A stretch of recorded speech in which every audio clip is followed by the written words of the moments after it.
বছরে 6,000 টাকা, এটা তো হিসাব লাগবই। কেয়ার কাইট কুট আমার বেকল পাইছস আব্বা 200 টাকা দেও। কেটিয়া তুই কি আমার 200 টাকা ফাস হিসাব করে 200 টাকা রুশ হইতে হয় তোমার কাছে। 5 বছরের উপরে টাকা আইতে দিছ না তুমি।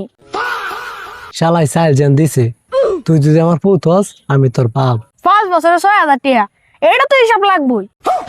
তো সিজারের সময় টেয়া গেছে 20,000 6,000 রাখিয়া আর 14,000 দে আমার নানা বাইতে গরু কিনে যে 30,000 দেয়া, 14,000 রাখা 16,000 দেও। কি কস তুই তাইলে শুন আজকে তোর ছোটবেলা অসুখ হয়েছিন অসুখের সময় টাকা গেছে 20,000 তাইলে 16,000 রাখিয়া আর 4,000 টাকা দে ঈদে মামা আরে 5,000 টাকা গেছে, এনে 4,000 রাখা 1,000 দেও। এই ঈদে তোর 2,000 টাকা জুতা কিনে দিছি তুই 1,000 রাখিয়া আর 1,000 দে আব্বা তাহলে কাটকুট, তুমিও আমার দ্বারে পাও না, আমিও তোমার দ্বারে পাই না। কেয়ার কাইট কুট আমার বেকল পাইছস তুই আগে আমার 1,000 টাকা দিয়ালো আব্বা এর টাকা দেও লাইকা, তুমি আর বেশ সময় পেকেতা না, এই সময় টাকা কাটকুট। জালা জালা अरे